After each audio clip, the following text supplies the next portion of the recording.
جوستومون استاذ شفيق، احنا قبل ما نواصلوا ونتعمقوا اكثر عندي برشا اسئله ليك. حبيت ننطلقوا من النقطه اللي انت بيدك انطلقت منها، نقطه الاستقاله نتاع الاستاذ كمال بن مسعود. حبينا يكون معنا على المباشر فقط للتوضيح، معناتها ومش استنستوا مستمعينا ديما اون في كو دي تيت في اكسبريسو، ففقط حبينا كان تسمح سي شفيق ناخذ الاستاذ معنا يجاوبنا على سبب استقالته. صباح الخير استاذ كمال مسعود ومرحبا بك على موجة اكسبريس اف ام. صباح الخير ومرحبا بمستمعي اكسبريس اف ام، وتحيه لزميلي وصديقي الاستاذ شفيق صرصار. صباح الخير، اهلا بك. مرحبا، اهلا، نهارك سعيد. استاذ كمال مسعود، انت كي استقلت فما كلام تقال انه انت وسي شفيق جوستومون فرد وضعيه، وهاكم قبيلك زميلي وصديقي، جوستومون على اساس انه نحاولكم اي فرصه من مخكم انكم تكونوا انه تترأسوا ليزي. صحيح هذا الكلام وعلى ذا سبب استقال الاستاذ كمال مسعود؟ معناتها حب ديريكتومون على الرئاسه ولا مش هذا سبب الاستقاله؟ حابين ناخذوا صحيح من عندك انت. صحيح، ماهوش الاستاذ كمال بن مسعود حب ديريكتومون على الرئاسه، لكن الاستاذ بن مسعود ثبت لديه ان هنالك اتفاق سري بين كتله حركه النهضه والكتله الديمقراطيه على ان يصوتوا الفايت كمال بن مسعود وشفيق صرصار في مرحله اختيار 36 ثم في مرحله اختيار 9، ولكن اتفقت الزوز كتل هذه على أنه أي منهما لن يمر للرئاسة. يعني هنالك مصادرة لحق الترشح للرئاسة بصورة مسبقة وغير مشروعة، لأنها ضد النص وضد اللعبة الديمقراطية. ولما اتأكدت من هذا وتأكدت من أنه اتفاق لا رجوع فيه، قلت مش معقول أنا نبقى عضو في هيئة تم التوافق على حسم مسألة الرئاسة فيها قبل حتى انطلاق عملية اختيار الأعضاء. إذن استقلت ولا رجع في الكلام هذايا ومشى روح؟ بطبيعة الحال ما نجمش أنا نشارك في هيئة بات اليوم من ثابت أنه ثم معناها النية في أن لا يكون معناها رئيسها لا الأستاذ الجامعي شفيق صرصار ولا الأستاذ الجامعي والمحامي كمال بن مسعود. وخاصة أنه لاحظنا أنه معيار الكفاءة ما عادش هو الطاغي في الاختيار، ولا معايير أخرى يعني لم يأتي بها النص ولا تتماشى حتى وطبيعة الهيئة هذه اللي لازمها تكون هيئة مستقلة واعضائها معناه يتميزوا بالاستقلاليه والحياد. وراو الكلام هذا اللي نقول فيه مساله وجود اتفاق سري، هذا امر اليوم تاكد وبات ثابتا وقت اللي نسمع البارح السيده المحترمه النائبه فطوم الاسود في النشره الرئيسيه على التلفزه الوطنيه 1 تقول راهو ثم ميثاق شرف وثم التزام اخلاقي بشكل مسبق، يعني من اللي كانوا في لجنه الفرز انه لن يكون لا شفيق صرصار ولا كمال بن مسعود رئيسا لهذه اللائحه. واضح. ولكن نعرفش كان عندك المعلومة، أنا بدي نحب نتأكد منها بعد لحظات. حسب المعلومات اللي عندي البارح في آخر وقت الأستاذ جوستومون محمد شفيق صرصار صب ترشح لرئاسة الهيئة، يعطينا هو التأكيد ولا ينفي الخبر هذا بعد شوية. ممكن في الختام نعرف مش حاجة تحبوا تقولها لبعضكم؟ فما حاجة نقول تو أنت على كلمتك اللي قلت تقول زميلي صديقي راهو سي كامل بن مسعود معرفة قديمة برشا وأصدقاء وزملاء، وفي الكلية الحالية نحن شرفونا زملائنا بانتخابه، هو رئيس مدير قسم العلوم القانون العام وأنا مدير قسم العلوم السياسية. بروايتنا بعضنا في الكلية وعلاقتنا جيدة جدا. وأمس برك سي كامل قبل ما يقدم الاستقالة كلمني قال لي راهو الوضع هكا وهكا وهكا، وأنا على هذا الأساس راهو سأستقيل. من عملت اتفاق سري؟ قلت له هو يستقيل وأنت تترشح للرئاسة؟ لا وهو معلن جدا، لا بالعكس، لا في كل هذا ما كانش مبرمج أنه تترشح. دايوغ أكد لي ترشحت ترشحت وكلمته قلت له راني قد الوقت غزرنا وقت تقريبا الماضي ساعة و5، قلت له راهو صب الدوموند معناتها رغم هذا، رغم فما الاتفاق، رغم وقت مازال ما وقعش التصريح في الأخبار وخرج لي فما اتفاق بهذا الشكل وأنا أرفضه تماما، وقلت له على هذا الأساس يا كمال برا صب هذاك على انت رغم هذا، والا راني انا مش نجي تدفيت. قال لي اجا وصبيت شو باش تحرجهم؟ شو الهدف؟ انه صبيت انا مترشح. هو انا ارفض تماما ان تتم مثل هذه الاتفاقات التي ليس لها اي اساس من المنطق ولا حتى من حسن التقدير، على خاطر الهيئة العليا المستقلة للانتخابات إذا أراد أن تكون هيئة مستقلة، والهيئة المستقلة باش مستقلة بجملة من الشروط نعرفها الكل وموجودة في المعايير، لكن كذلك حتى من رئيس الهيئة يجب أن يكون إذن في مستوى معين حتى يستطيع أن يكون إذن الوجه معناتها وجه الاتصال بالهيئة. وهذا علاش معناتها القول بأنه اتفاق في لجنة الفرز أنه الاثنين ما يتقدموش، هذا أمر معناتها غير مقبول بالمرة. ما تنجمش على ما أساس. أنا نقول حاجة معناتها كان شفيق صرصار ولا كمال بن مسعود كان عندهم إشكال من الإشكالات، أنا شخصيا قلتها من قبل، إذا كان فما أي نقطة تشكك في حيادية أو كفاءة أو استقلاليتي، راني من اليوم نجبت ترشحي ونعتذر نقول راني سامحوني ضيعت الوقت. ليس هناك أي إشكال من هذه المسائل. شنو اللي صار؟ اتفاق على أي أساس؟ معناتها هل هذا معقول؟ هو اليوم سامحوني انا خليوني كمواطن عادي وشنو اللي نقراه وشنو اللي نسمعوا به وكي نحاولوا نحكيوا معاه، حتى احنا عندنا كواليس واللي تعرفوه نعرفوا بليز وما حاجات تشبالوا. نسمعوا مازلت معنا استاذ كمال مسعود. اي نعم. نسمعوا انه يقولوا علاش اتفقوا على الاستاذ كمال بن مسعود وعلى الاستاذ شفيق صرصار، خاطر من الاول كل واحد متسمي على شق. دونك انا سيبت لك كذا سيبت كذا، خلينا نقولوها كاش وكل واحد منكم عنده حق يجاوب. نقولوا انه مثلا الاستاذ كمال بن مسعود متسمي على حركة النهضة اليوم. تحب تجاوب على النقطة هذه يا أستاذ؟ بطبيعة الحال. طبيعة الحال متسمي ولا تحب تجاوب؟ لا نجاوب. بطبيعة الحال نحب نجاوب. أنا لو كنت عندي أي معناها شبهة معناها أن نكون مترشح لأي شق كان، أنا من معناها أخلاقي ما تسمحليش أني نتقدم لمثل هذه الهيئة.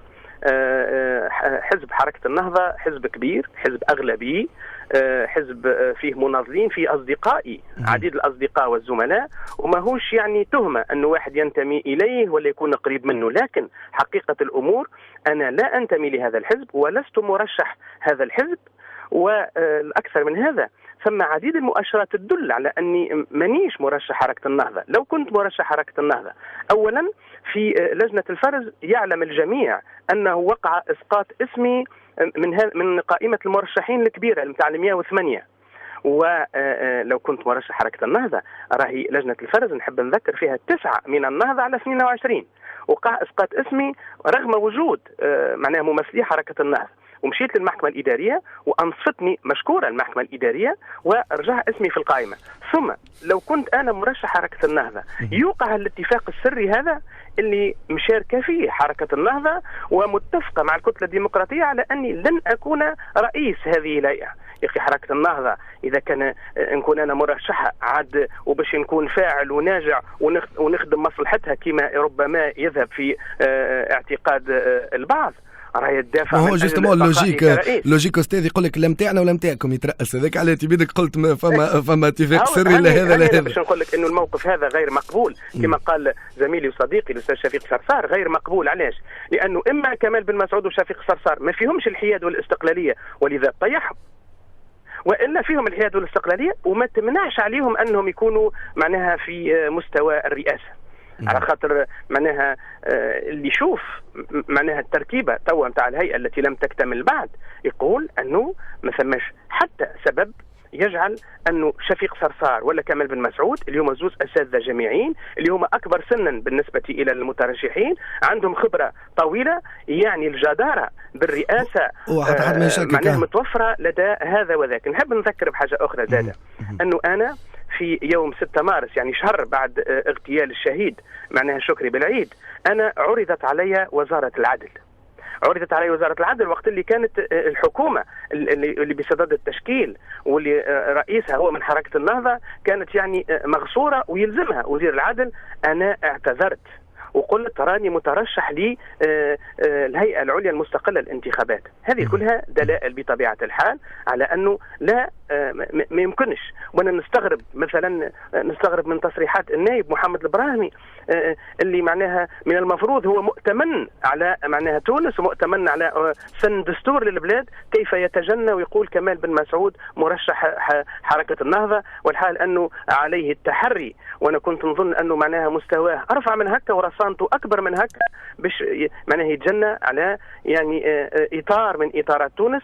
وانا ترشحي كان راهو من باب رد الجميل لتونس، لان تونس هي اللي كونتني، جات الفرصه باش نخدم بلادي، تقدمت للترشح، لقيت انه قواعد اللعبه لا تتماشى والديمقراطيه، خيرت اني انسحب. والكلام اللي قالوا الاستاذ شفيق صرصار بخصوص البارح ماضي ساعه ونص صحيح قلت راهو راي الامور هكا يا استاذ وراني باش نقدم استقالتي.